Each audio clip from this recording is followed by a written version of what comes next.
Much Ado About Nothing, the Nothingness of God in Christian and Jewish Mysticism. Believers of the three monotheistic faiths accept God as the supreme reality. God is being itself, ultimate truth, absolute goodness, transcendental beauty, or whatever other attributes humans have used for the origin, foundation, and goal of all things. God is the totality, the all, as opposed to the imperfection, the limitation, the nothing of everything else. This is well expressed by John of the Cross, whose feast day it happens to be, coincidentally, when he expresses a contrast between the todo and the nada, that is, his insistence that it is only by letting go of all created nothingness, nada, that we can begin to approach the divine wholeness, the todo. I'll quote just one famous passage from the Ascent of Mount Carmel, Book 1. To reach satisfaction in all, desire satisfaction in nothing. To come to possess all, desire the possession of nothing. To arrive at being all, desire to be nothing. To come to the knowledge of all, desire the knowledge of nothing. What then can it mean to speak of God as nothing, as nada, or as nihil? And yet a number of mystics, both in Christianity and Judaism, as well as other traditions, I believe, have done so. But is this merely a kind of language game designed to show how clever and transgressive mystics can be? Does it make any sense to name God as nothing? Is it all a bit of much ado about nothing? I will argue that speaking of God as nothing is more than just some otiose exercise, however strange it may look at first glance. The mystics, both of the Christian and the Jewish traditions, who use such language were not playing games. Rather, they were trying to say something about the radical insufficiency of all efforts to name God. Given the comparative theme of the conference, I think it's worth investigating why and how some Christian and Jewish mystics felt impelled to wrestle with the nothingness of God. But before I get into that, I want to make a note about my understanding of comparative mysticism. First of all, I would suggest that the fruitful study of mysticism today demands comparison.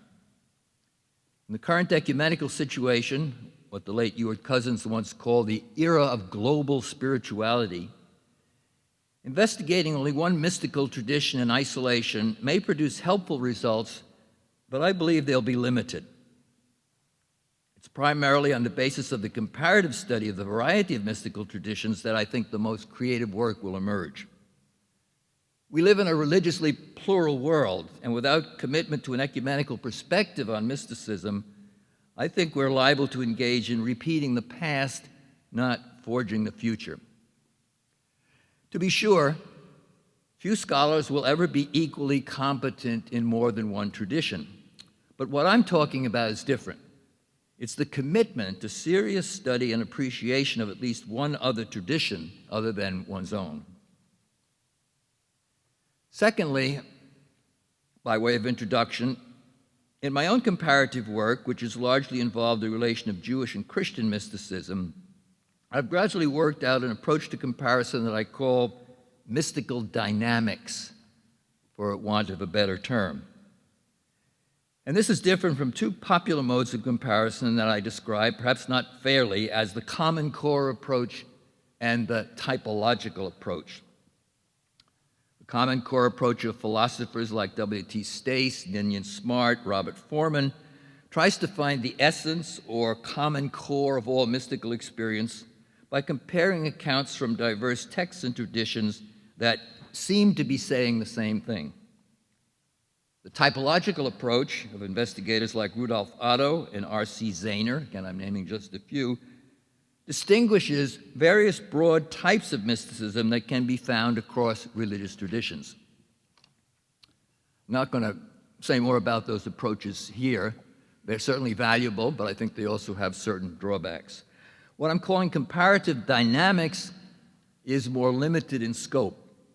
because it investigates forms of mysticism that were related in heritage and history, that were subject to the action of many of the same broad causes, and that at times even had mutual influence on each other. Obviously, in the case of Christianity, the only historical contenders for such comparisons would be Judaism and Islam. Thus, for example, we can study the mystical hermeneutics of Jewish and Christian authors because they apply many of the same techniques or similar techniques to their sacred texts, the Hebrew Bible and the Old Testament, often with surprising similarities and just as striking divergences. How does the practice of reading the Bible work within the dynamic structure of the two traditions? And what do the similarities and differences tell us about the nature of Jewish and Christian mysticism? The purpose of comparative dynamics is not to argue that there is some common core that unites Jewish and Christian mysticism, or to identify types of Jewish and Christian mysticism, but rather to strive for a deeper understanding of the other tradition from within, as well as to learn things about one's own tradition that are easily overlooked or missed unless we try to see it through the eyes of others. Among the good candidates for comparative dynamics, for example, is what I call divine structures, or perhaps better, divine systems. Both Judaism and Christianity, and as well Islam, insist on the absolute oneness and unity of God. The Lord your God is one God. Nevertheless, Christianity in general, and Judaism, at least in some of its mystical aspects, introduce, if not real multiplicity, at least dynamic interactivity into the one God. Christianity is founded on the belief that the one God is a trinity of persons. In Kabbalah, the 10 Sephirot, or divine powers, form an emanative system of different levels of divine reality by which the unknowable Ein Sof manifests itself both in the upper realm and in the realm of creation. The Jewish tradition, of course, attacked Christians for introducing a threeness into God. The Sephirotic system, although accepted by many Jews, those who studied the mystics, was denounced by some of the conservative rabbis as worse than Christianity because it postulated 10 gods rather than one God, or rather than 3. I submit that there is a rich field of possible comparison between Christian views of the inner life of the three persons in the Trinity and how they affect the mystic, and the way in which the Kabbalists conceive of the activity of the various Sephirotic powers helping humans to restore harmony to the world above and the world below. Now, this is a vast area of comparative research and one that is vastly complicated. What I'd like to do in this talk is just to make an initial exploration of the originating point of inner divine activity in Christianity and Judaism, specifically with regard to the way in which naming God as nothing has been conceived of as the origination of the Trinitarian process and also of the Sephirotic emanation. So I'm going to briefly look at 3 Christian examples and 3 Jewish examples before turning to some comparative reflections at the end. Speaking of God as nothing, no thing, Uden, Nichel, is certainly a form of negative or apophatic theology, but there are many theologians who are deeply apophatic, think of Thomas Aquinas or John of the Cross, who never use such language. For these thinkers, God is radically unknowable, and the cataphatic names we use for God are always insufficient, but nothing is not appropriate as a name for God because these thinkers and many others conceive of nothing as a nothingness, as a lack or privation, Aristotle's notion of stasis. In order for nihil, nothing, to become a name for God, it was necessary to develop a notion of nihil by excess or eminence. That is, God can be appropriately called nihil, not because he is less than things, but because he is more than any and every something. Plato had spoken of the good beyond being and the unlimited one. And by the time of Plotinus, the incomprehensible one had emerged as fully infinite. Philo, the first-century Jewish thinker who first put together biblical faith and Greek philosophy, never denied that superlative terms like the good or the existent could be applied to God, but he insisted that we cannot understand what they mean when we apply them to God. So he tended to use hyperlanguage, like that found in many later mystical theologians, as when he says, I cite just one text here, that God is better than the good, more excellent than the excellent, more blessed than blessedness, and any perfection that may be greater than these. But Philo never took the step of naming the better or the beyond nothing. Even Clement of Alexandria, the first Christian apophatic theologian, the first to claim that God is best known by not knowing, does not refer to God as nothing. It was Pseudo-Dionysius who first began to edge towards the language of no thing regarding the divine source that lies beyond affirmation and negation and yet is manifested as Trinity and created theophany. In his Divine Names 5:9, as Dionysius wrestles with unnaming the unnameable, he says, God is the boundary to all things and is the unbounded infinity about them in a way that is above the contradiction between finite and infinite. He proceeds into everything while yet remaining within himself. He is at rest and moving. He is neither resting nor moving, and he has neither source nor middle nor end. He is not in any created thing, nor a being of the things that have being, nor a being of the things that have being. Dionysius goes further in Book 7 of the Divine Names, where he notes that the theologians customarily apply negative terms to God, but, and I quote here, contrary to the usual sense of deprivation. So the negative terms like nothing used of God are contrary to deprivation in the Aristotelian sense. So to negate terms of God does not indicate defect, but rather moves toward an eminent view of nothing, as becomes clear later in chapter 7, where he says, God is not one of the things that are, and he cannot be known in any of them.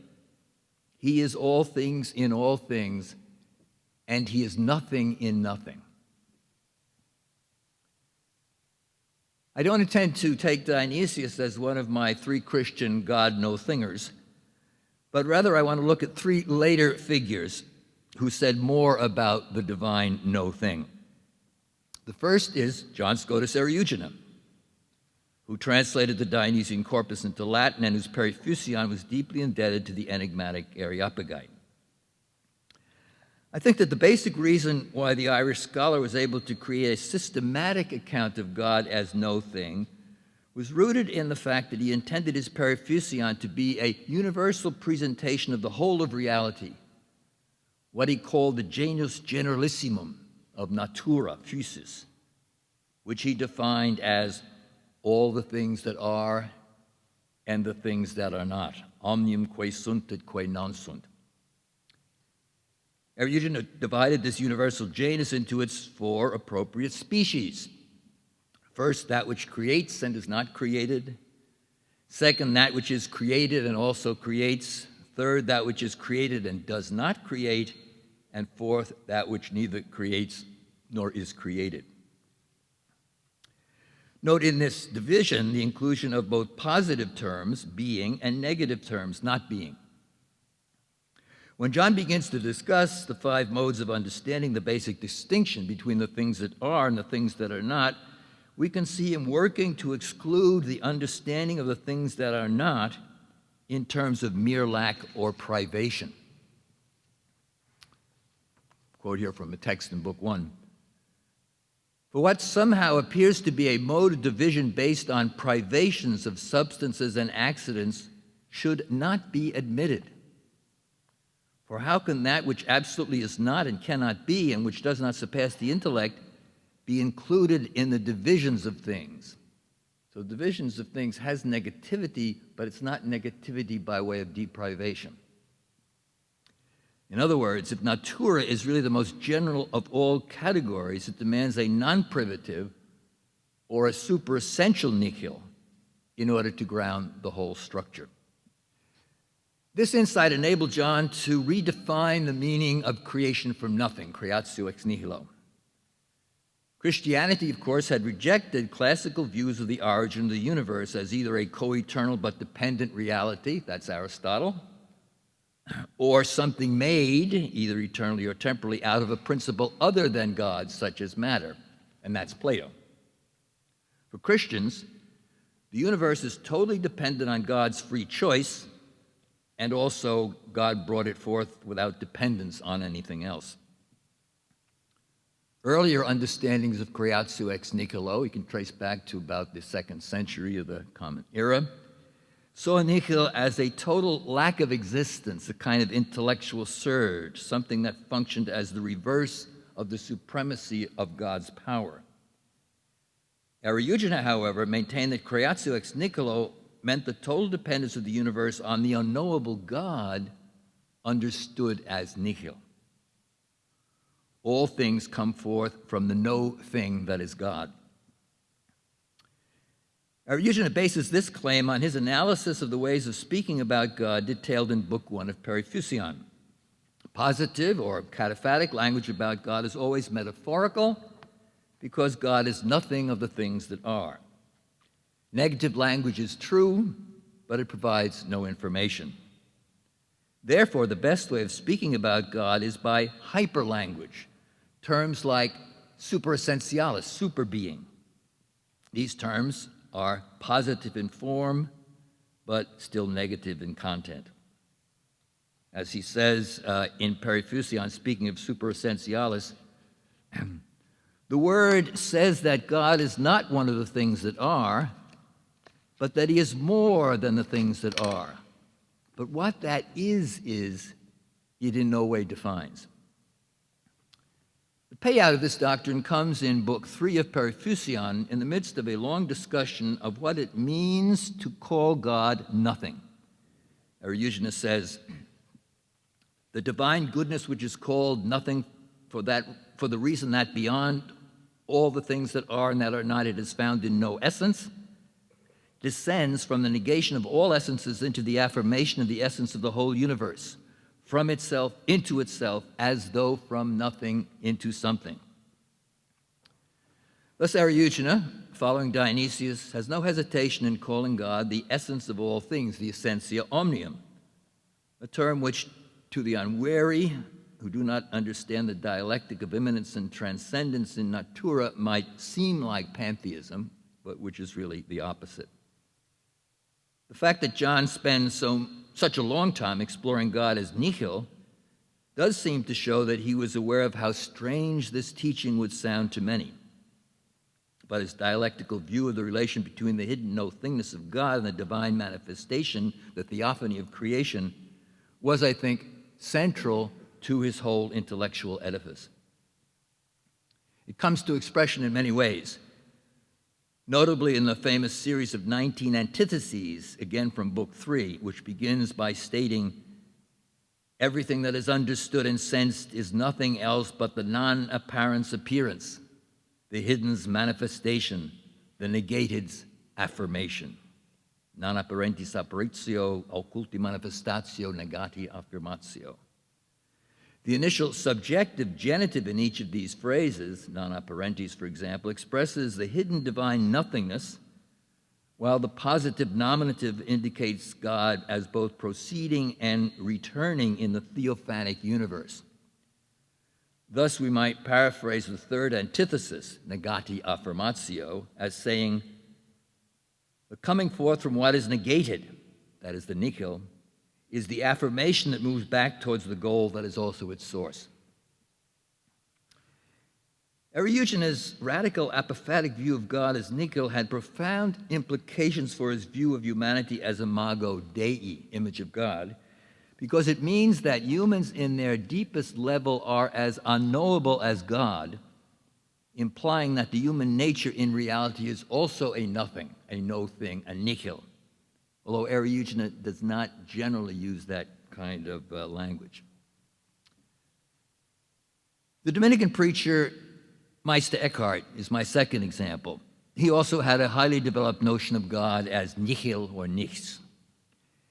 Eckhart knew some of Eriugenes' writings through the Parisian school text of the Corpus Dionysiacum, which included glosses and scholia from the Irish scholar. But Eriugenes' view of the nothingness of God is very much his own creation out of his Neoplatonically influenced speculations. In Eckhart's dialectic, God both is, that is, exists in a perfect and eminent sense as puritas essendi, and God is not. That is, God is totally beyond existent reality as we know it and name it. Like Dionysius and Eriugena, Eckhart implies ways of talking about God as beyond both affirmation and negation within a dialectical framework of distinction, indistinction, similarity, dissimilarity, eating, hungering, and a range of other opposed terms.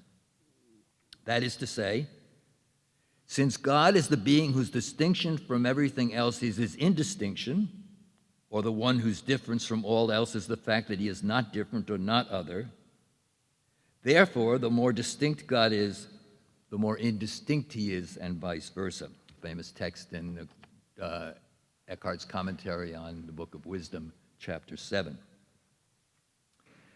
Although ordinary Aristotelian language works within the realm of particular things, created things, the this and that, as Eckhart called them, in the case of God, who is not a thing at all, it fails. We must, however, use human terms in speaking about God, but we only use them with the aim of destroying them in their very employment. Eckhart has a variety of ways of pursuing this deconstructive program. Some stress identity language, such as his insistence that God's ground is the soul's ground and the soul's ground is God's ground. Other ways feature dialectical expressions of negation, especially the negation of negation, the negatio negationis, versagen des Versageners. Eckhart did not create the category of negation. It's found as early as Proclus, but he made it central to his teaching, mostly in his Latin works, but we do find it also in one or two of the German sermons. Let me cite German Sermon 21. He says, "A master says, one is the negation of negation. If I say God is good, this adds something to him. One is a negation of negation and a denial of denial. One means something to which nothing has been added. All creatures have a negation in themselves, because one creature denies that it is the other creature. But God has a negation of negation. He is one and negates everything else, for outside of God there is nothing." The negation of negation is nothing else but the affirmation of the eminent nothingness of the divine nature. It should be clear by now that nihil, dialectically conceived, has what I call reversing polarities when ascribed to God and to created things. If we say that created things are, we must say that God is not. But if we affirm the unknowable supremacy of God as a negatio negationis, then created things are nothing in themselves, but depend totally on the divine being. Eckhart works with this dialectic across his writings, nowhere more brilliantly than in his German Sermon 71, which is preached on the text from Acts 9:8. Saul rose from the ground and with eyes open saw nothing. Eckhart begins by identifying four kinds of nothingness implicit in the account of Saul's conversion. I quote here, "One meaning is, when he got up from the ground with eyes open, he saw nothing, and the nothing was God. The second meaning, when he got up, he saw nothing but God. The third meaning, in all things he saw nothing but God. The fourth, when he saw God, he viewed all things as nothing." As you can see, Eckhart moves from God as eminent nothingness, expressed in numbers 1 through 3, to creatures as defective nothing in number 4. The course of this sermon primarily explores the nothing that is God. As Eckhart says, Paul saw the nothing which was God. God is a nothing and God is a something. Whatever is something is also nothing. Reflecting on nothing as language about God, Eckhart goes on to say, when the soul comes into the one and there enters into the pure rejection of itself, it finds God as in a nothing. He continues what looks like a rare self-reference. It seemed to a man as though he were in a dream. It was a waking dream, that he became pregnant with nothing as a woman does with a child, and in this nothing God was born. He was the fruit of the nothing. God was born in the nothing. Although Sermon 71 is Eckhart's most sustained exploration of the divine nothingness, it's found in many other sermons. I won't cite them here. There's another important dimension to God's nothingness in Eckhart that can only be mentioned here. Eckhart characterizes God as intelligere, understanding more than being, esse. In his Parisian Questions, for example, he states, I declare it is not my present opinion that God understands because he exists, but that he exists because he understands. God is an intellect and understanding, and his understanding is the ground of his existence. Intellect's primacy is based on its ability to know all things, which shows that taken in itself, intellect cannot be a thing, that is a created particularity. Because it is not a thing, it cannot be conceptualized. Rather, intellect is the capacity to conceive of and therefore to create all things, pure possibility, nothing. Since humans possess intellect as the imago Dei, then they too share in this form of no-thingness. So from the perspective of our created particularity, we're nothing in the defective sense, but from the perspective of our intellect, qua intellect, we are nothing in the eminent sense. The third Christian author I'll take up more briefly is Jakob Böhme, the Lutheran layman, theosophical mystic, who produced one of the most fascinating bodies of Christian mystical texts.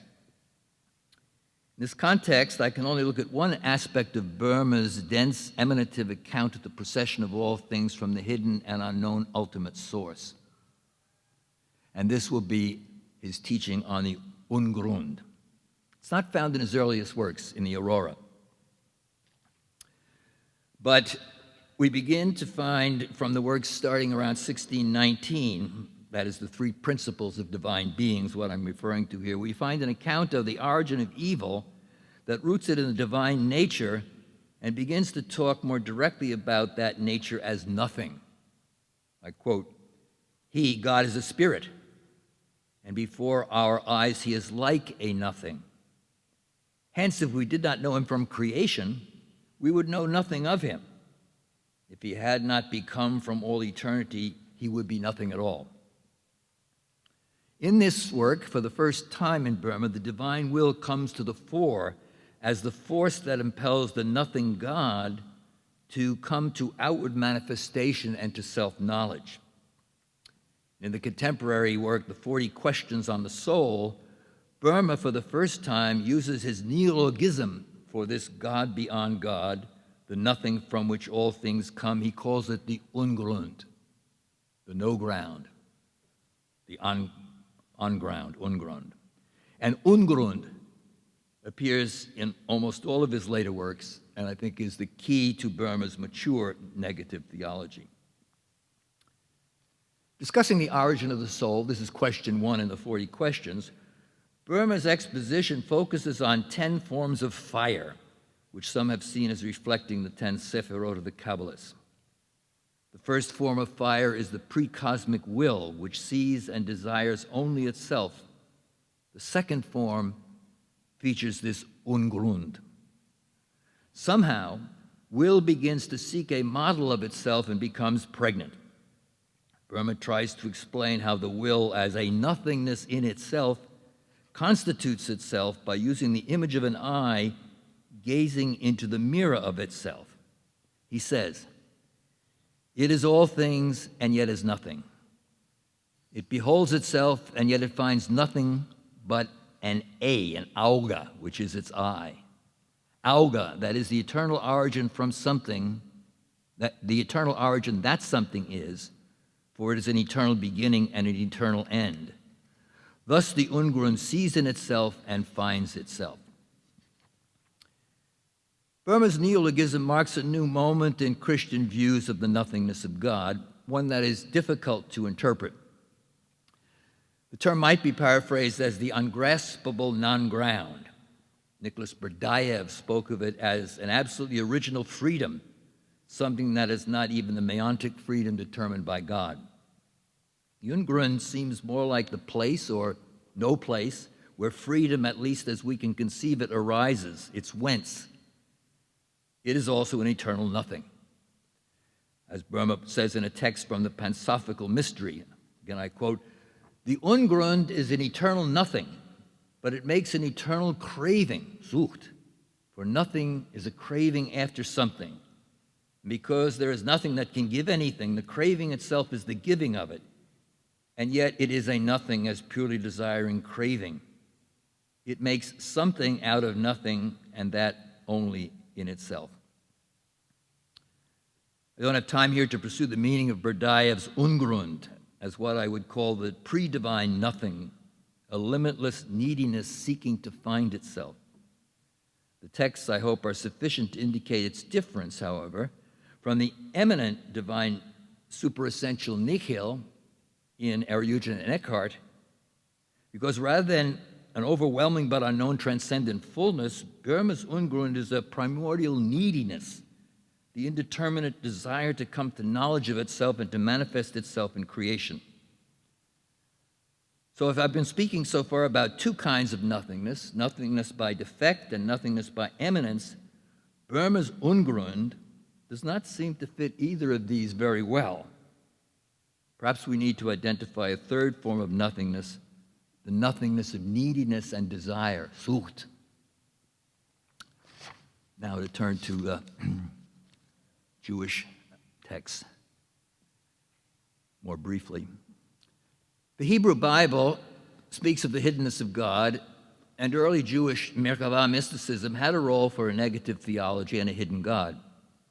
Nevertheless, characterizing God as nothing does not feature in Jewish mysticism, as far as I know, before the rise of Kabbalah in the mid-12th century, first in Provence and then in Catalonia. The origins of the Kabbalah remain murky.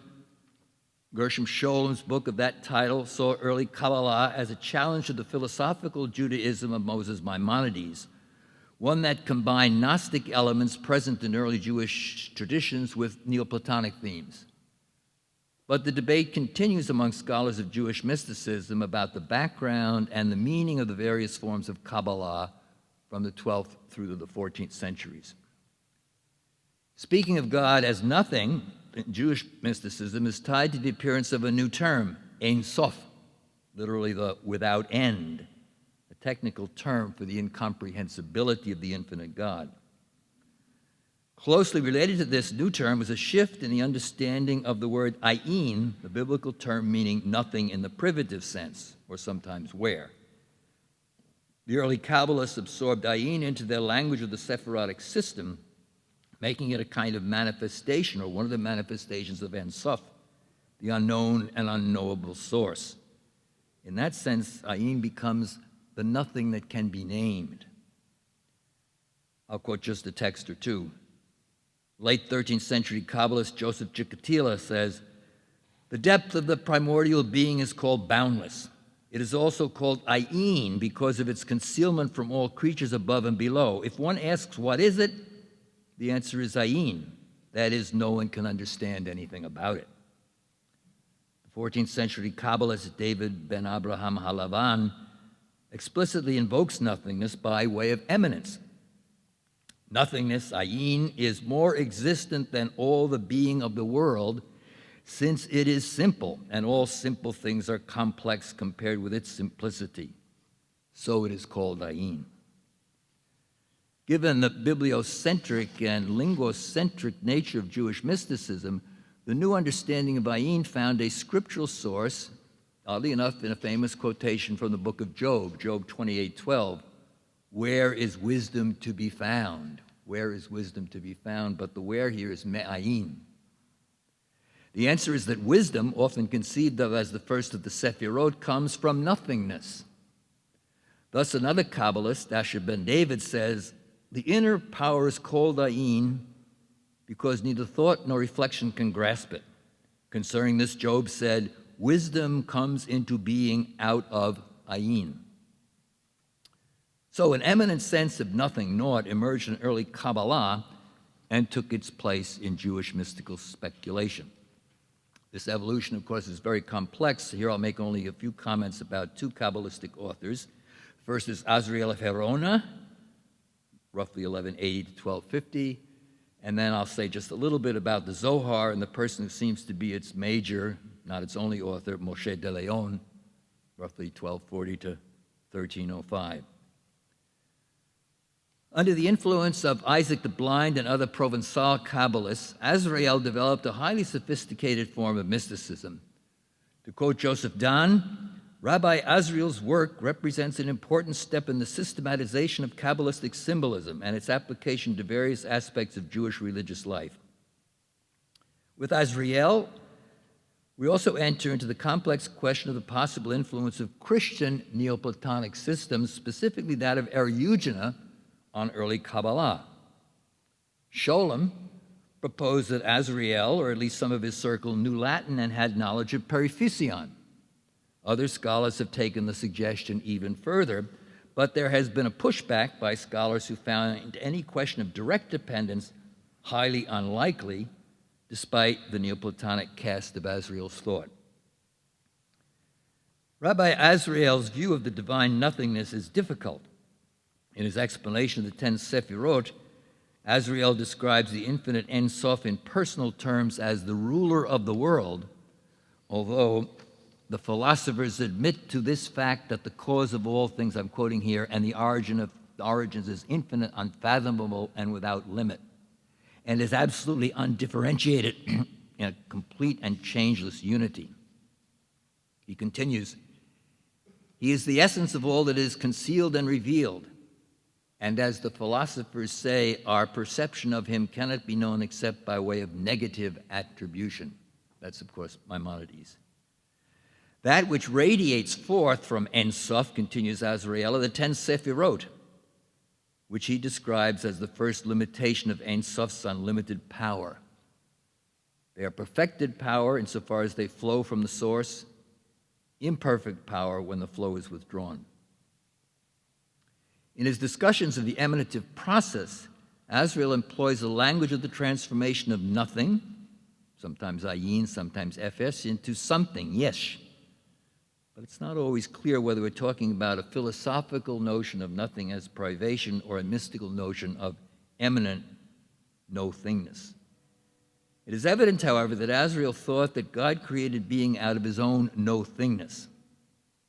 In response to the question how God could bring forth being from nothing, he says, he who thereby brings forth being from nothing is thereby lacking in nothing, for the being is in the nothing in the manner of the nothing, and the nothing is in the being after the manner of the being. And of this, the author of the book Yetzirah said, he made his nothing into his being.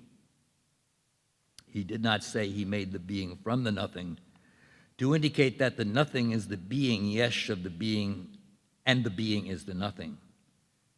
Being is therefore nothing but a nothing, and everything is one in the simplicity of absolute indistinctness. I can't go into any of the details of Azrael's view of the emanation of the Sephirot here, especially the respective roles of divine will and divine wisdom, but I do want to note that he teaches that the goal of the mystical study and prayer of the Kabbalists is to ascend back to the divine nothingness, to come to what he calls annihilation of thought. So let me turn here to the world of the Zohar. In the next generation, the center of Kabbalistic speculation shifted to Castile, where a circle of mystical adepts put together the massive Sefer HaZohar, the Book of Splendor. This was sometime in the last quarter of the 13th century, although the work contains numbers of layers, and was edited, refined, added to for more than a century. Prominent among these authors was Rabbi Moshe de Leon, who in his other Kabbalistic writings gives witness to a theme that we have already seen in Ariuja and Eckhart, that is the eminent nothingness as realized both in the hidden God and in human beings as the imago Dei. In the vast poetic, symbolic, and speculative world that is the Zohar, I will only note 3 texts briefly that are central to the role of God as no thing. The first comes from early in the book, the commentary on Genesis 1:1. It's revealing the beginning of the emanation of the Sephirotic system. Bereshit bara ha-Elohim, in the beginning God created. At the beginning of the section called the Parashat HaBereshit, we find the following enigmatic text. If you think the stuff so far has been complex, listen to this one. At the head of the potency of the king, he engraved engravings in luster on high. A spark of impenetrable darkness flashed forth within the concealed of the concealing. From the head of infinity, a cluster of vapor forming in formlessness, thrust in a ring, not white, not black, no color at all. Deep within the spark gushed a flow, concealed within the mystery of Ein Sof. It did and did not split its aura, was not known at all, until under the impact of the splitting, a single concealed supernal point shone. Beyond the point, nothing is known. It is called Reshit, beginning. Daniel Matt, in his translation, notes to this, paraphrases this as meaning, with the beginning, the ineffable source created Elohim. And each of those are references to various elements in the Sephirotic system. Now, this passage obviously concerns the unknown divine source as the origin of the emanative process, but is the source a no thing? I think we can answer in positive fashion on the basis of some later texts. And I'll cite just one here. Commentary from Leviticus 6:1-2, where Rabbi Shimon, the pseudonym as a revealer of the Zohar, responds to a question of his son, Rabbi Eliezer, asking, how far can devotion ascend? How far can your devotion go up in the system of the Sephirot? His answer, as we have established, it can go to Ein Sof. For all binding, union, and consummation are to be secreted in that secrecy ungrasped and unknown, containing will of all wills. Ein Sof is not susceptible of being known, nor does it produce end or anything as primordial ayin generates beginning and end. Who is beginning? But there, Ein Sof, no end, no wills, no light, no lamps, and that Ein Sof. The one who knows and does not know is none but supernal will, concealed of all concealed. It is ayin. And when the supernal point and the world that is to come ascend, they know only the aroma, as one inhaling an aroma is sweetened. And Sof, at least according to the interpreters of these difficult texts, here appears as an unknown and unnameable no thing. Well, Ayin or Keter, the first of the Sephirah, is the divine will, that is the no thing that can begin to be named. And I cite several later passages from later sections of the Zohar here, but in the interest of time, I'm just going to move ahead. And I also said, of course, that I would take up 3 Christian and 3 Jewish authors. My final figure from Judaism would come from the world of Hasidic mysticism, particularly the Chabad Hasidism of Rabbi Shneur Zalman of Liadi. Hasidism features a psychologization of the nothingness of Ayin in the soul of the sage who strives to attain self-annihilation. But our time grows short, and so I'll do no more than mention Rabbi Shneur here, but I hope that in the final version of this paper, I could say something about him as well. So I'm going to move to some concluding remarks. These 2 are going to have to be brief.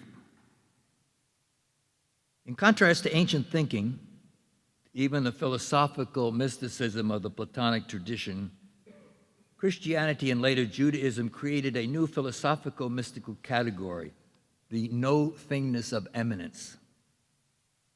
That is, God as the unknown and unknowable origination, whose reality is best, if always insufficiently, expressed by terms like nihil and ayin, words that have no determined conceptual content, but that serve as dialectical markers for the unknown. Both Judaism and Christianity root these understandings in the Bible or specific biblical texts. The text from Job, or the text from Saul getting up from the ground and seeing nothing. These, of course, surprise the modern reader. They're not exactly historical, critical readings, one might say, but they're quite conformable to how mystics have always been strong readers, even recreators of the biblical text. In both traditions, not unsurprisingly, the divine nothingness also has a resonance in the core of the human person conceived of as imago Dei. That is, the realization of eminent nihil inside of us is one way to conceive of the goal of the mystical path. And this is true certainly for the Jewish mystics that I've looked at, as well as mystics like Aristotle and Eckhart, perhaps not for Burma. Obviously, the differences are many between Christian and Jewish mystical uses of eminent nothingness, as even this brief account has shown. What's more revealing, or at least revealing, I think, are the functional similarities. These mystics, both Christian and Jewish mystics, invite the reader, the hearer, in the words of the famous Eckhartian poem, the Granum Sinapis, "Sink all mein Ich in Gottes nicht, sink in die grundlose Flut." Sink all my I, my Ich, into the divine nicht, the divine nothingness. Sink into the bottomless flood. That's where it all ends. Thank you. Thanks. Thank you. Peter Tyler from St. Mary's. Thank you so much, Bernie. That was a wonderful, rich starter. Perhaps this is a theme of Rabbi Shur's that you were going to develop, and I saw it as a thread going through, which is, there were two phrases that hit me. One was from Aristotle, the human being is unknown in God, this idea of the possibility of unknowing at the heart of the human person. The other was from Rabbi Moshe de Leon, the nothingness in the human being as the imago Dei. Could you say a little bit more about that? I found it very exciting. Yeah. I think it's one of the major themes, really, certainly in the history of Christian mysticism, and I think it's strong in Judaism. As I said, I don't pretend to be so much of an expert in Jewish mystical traditions. But in Christianity, it is, of course, rooted in what is shared with Judaism, Genesis 1:26.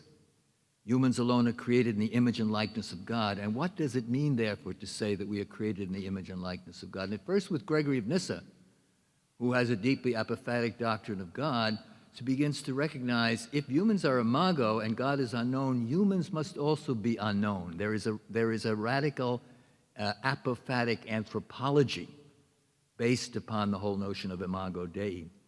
So you find it in Gregory of Nyssa, and it's very richly developed, particularly in Aristotle. And I think without as much of a systematic presentation, we also find it in Eckhart, we find it in Nicholas of Cusa, and in various ways. So that we are most like God in the fact that we are a mystery that is an unknowable mystery. And if we're really imago, the imago character is based upon the negativity rather than any positivity. And what I was surprised at in working on this paper and in reading elsewhere is that there are certainly elements of this present in a number of the Jewish mystics as well. I'm not yet at the point to say that it's the same kind of trajectory that one can find in Christianity, but I think certainly in Rabbi Azriel, in Moshe de Leon, and in Schneor, Rabbi Schneor, we find that. So I think this has been overlooked, not completely overlooked, but I think it's a central theme, really, in the history of Christian mysticism. I'm beginning to think also in Jewish mysticism as well. Hi, I'm William Franke, and I have one rather technical curiosity sort of question, and then if I could, I would like to raise an issue of method, and historical method applied to mysticism is an interesting and difficult and complicated issue that I think you touched on with language like comparative dynamics of traditions. There's a lot to be explored there, but just first the more technical question about Ungrund in Burma. I think I maybe heard neologism for that, whereas I thought I had read that word, or Ungrund in the Mittelhochdeutsch of Meister Eckhart. Am I wrong in... Abgrund and Grund.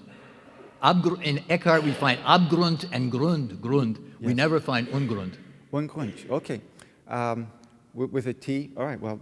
D or T, I mean, in that sense. But Eckhart's term Grund and Abgrund are really central to his characterization, but I have never found the term Ungrund or Ungrund in Eckhart. Okay, you used grundelos in what you quoted. Grundelos. But okay, I've been under a misimpression. I don't know exactly where I picked that up, but I usually there are, of course, very interesting similarities between Eckhart's notion of Grund and more rarely Abgrund and the Ungrund in Burma. A woman named Valerie Pectas has written a long book on this in French. I think there are very important differences between the two conceptions, as I tried to show here as well. Right.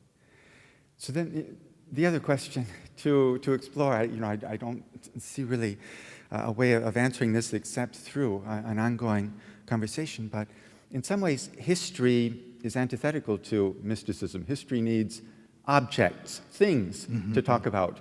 Nothing is what history, at least prima facie, cannot really perceive. Although there is a history of nothing, Storia del Nulla by Sergio Givone. Philosophers will take that on. But in some ways, what you're doing is impossible. The history of the mystical, what really does not show itself in history. I mean, that's what makes it so provocative. At least, that's my methodological reflection. The language of mystics is always both cataphatic and apophatic. There is no mystic I know who is purely apophatic. If the history of mysticism were purely apophatic, we couldn't write it. But I think because the history of mysticism is a combination of the apophatic and the cataphatic, it is open to historical investigation. That would be my answer. My name is Axel. So I have a question. I'm most familiar with Erugena, and there's an interesting tension in Erugena's thought, as you're aware, between sort of the Augustinian notion of nothing as deprivation, privation, and the nothing of sort of plusquam, of the more than, super, hyper. And I think for Augustine, there's a real sort of anthropological center for his understanding of nothing. That is, the nothingness of evil sort of brings us down. It draws us to evil, to sin. Sin has no efficient cause because it's a deficiency. And for Erugena, there's the same sort of attractiveness to the nothing of God because it's infinite. It draws you into the more than, into the hyper. And in your reading, maybe you can speak a little bit of sort of the human consequences or the anthropological consequences of this sort of tension, it seems, that occurs in Erugena's thought. And have you any comments on that? Because it seems like the human person is then capable of being attracted to two different nothings. They're sort of cousins or something like that. I don't know. Or opposites. Or opposites, But it's interesting. I'm interested if you can comment a little bit about that, perhaps. Or do the other mystics that you study, maybe that's a better question, do they bring in this comparison between the nothing of privation and of plusquam and how sin is involved in that? I think it's probably strongest in Aristotle. I mean, there's a very powerful doctrine of evil, especially in Burma. It's a very, very complicated doctrine because, like the Kabbalists, I mean, Burma roots evil in God in a very strong way. But with regard to Aristotle certainly knows, he's a combination, as you know, of Augustine and his Eastern sources, particularly Dionysius and also Gregory of Nyssa. And out of his Eastern sources, he develops the eminent sense of God as no thing, which he then also says includes the human as imago Dei, whereas out of Augustine, he recognizes that there is the negative, the evil of privation and sinfulness. So in one way, you might say Eckhart's intention is to draw his readers away from privative nothingness, from sin, to the recognition of the eminent nothingness, which they share with the divine. So you could say there's a very pastoral dimension hidden away in Aristotle's speculations, to continue on the line of your suggestion and your question. I never quite thought of it that way, but I think Aristotle had a salvational intention in writing Perifusion, and part of it would be the choice between two kinds of nothingness. I'm Adam, a student here at Glasgow University. I have a question about the place of Jesus Christ, the incarnate God, in regards to man-woman's image of God. So maybe using the biblical concepts of the self-emptying of Jesus Christ at the same time as him being the icon of the Father, as Colossians says. And I'm wondering, in a Burma sense, I think he talks about Jesus as being the great repairer, the great repairer, the one who repairs, in the sense that as when God became incarnate, he repaired his own image in man and woman through the act of the incarnation itself. So I wonder if you could comment a little on the place of Jesus Christ, his incarnation. Yeah, that's a very important question.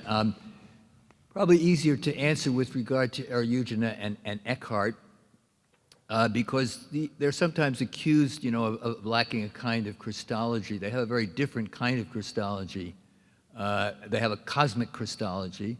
They have a Christology which is intended from all eternity as the reparation and end of the created universe. It does not depend, except tangentially, on Adam's fall, etc., for all these kinds of thinkers. And for Eckhart, the reintegration process is because we become the Son of God in the same sense that Jesus is the Son of God. He takes on human nature, not a human person. So in taking on human nature in the incarnation, we become Jesus, which is one of the reasons that Eckhart can use that language of the birth of the Son in the soul in the same way that the Son is born in the Father. Now, this is one of the things that got Eckhart into difficulties. The answer, and Eckhart gives the answer in his various trials, both in Cologne and in Avignon, is that the answer is perspective. The answer is perspective. From one perspective, we are identical with the incarnate Son. From another perspective, we always remain created and different in our particularity.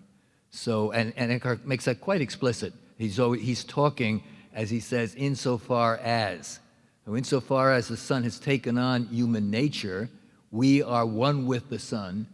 Insofar as we are created particular beings, we are not identical. And I think the case in Aristotle is somewhat similar as well. So incarnation is central for both Aristotle and Eckhart. A Christology is central. It's not your usual medieval Christology. Take again the example of Eckhart. People say, well, what about Christ's suffering and death on the cross? For Eckhart, that's essential, but it's not late medieval passion mysticism. It's not the bloody Christ on the cross. It's Christ as the example of perfect detachment and humility as idealized in his sacrifice and in his death. So these are questions of differing forms of, if you will, incarnational theology, different forms of a passion mysticism, etc., where people like Eckhart and Aristotle stand outside what we think of as the kind of medieval mainstream. I wrote an article some years ago, was Eckhart Christologically challenged? because you read still in older works, well, there's not a role for Christ in much of Eckhart. There is.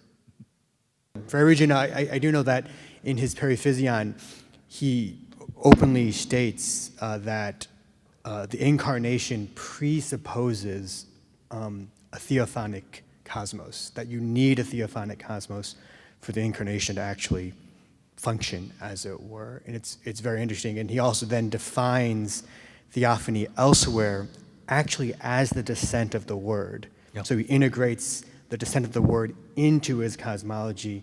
And he goes so far as to say, all things are one, it's just that we can't see it. And he very explicitly then says, that's why the incarnate Word descends, to restore vision, which I think is a very unique incarnational theology for Eriugena, outside of sort of the more mainstream ideas of the purpose of the incarnation, where it was to restore vision. So I think Eriugena does integrate it. It's just that it's hard to see it because he talks about nothing so much. I don't know if it, Yeah, no, I would agree. And again, it's part of a wider trajectory because it starts with Maximus the Confessor. We find it then strongly developed in Eriugena. You find it in Hildegard of Bingen, to cite some of the great women mystical theologians, and then you find it in Eckhart, and you find it in Cusa and a variety of people. So these are traditions that we've forgotten, and as we look back into these texts, we begin to see other rich possibilities that have been overlooked in the history of Christian thought, in the history of Christian mysticism. Recently we had a student here who did a PhD on Eriugena, and his argument was that actually his familiarity with Platonism came from study in one of the schools of Baghdad, one of the Islamic schools. The second question is of a similar kind, that there's recent work in German, and I've forgotten the name of the author, arguing that key ideas in Eckhart come from Avicenna. And the third is about Burma, really, and the extent of his acquaintance with the Kabbalah. So, I mean, each of these figures, at least potentially, obviously there are all sorts of historical questions around each of those, is already in some way exemplifying this comparative dynamic. Right. I would say no to the first two questions. I don't see any evidence whatsoever that Eriugena could have had knowledge of those kinds of Eastern sources, even chronologically. It might be very difficult. With regard to Burma, there's a rich literature that's still open-ended about how much Kabbalah he might have known. We know that there were people in his hometown of Görlitz who were interested in Kabbalah, and we know that rabbis who knew Kabbalah also visited Görlitz at those times. So there's a literature in German, there's a monograph by the name Schulpitz or something like that, and there's a variety of articles. I think we're just at the beginning, actually, of trying to ferret out how much Burma may or may not have known. One of the things, however, and I can close with this note, is that within the three traditions, the three monotheistic traditions of Judaism, Christianity, and Islam, based in large part still on exegesis and also upon philosophical background, particularly in Platonic thought and Neoplatonic thought, we often find remarkable similarities that illustrate these dynamic kinds of processes that I've been discussing, dynamic structures and dynamic that don't have to depend upon historical connection, but that are their attempts to work out certain kinds of problems about how the one God relates to the world, to creation, to salvation, et cetera, using the resources that they had, which are many times the resources of the ancient philosophical traditions, especially the Platonic. So we wouldn't have to say, well, could he have known this, could he have known that, to see at times remarkable dynamic similarities in structures.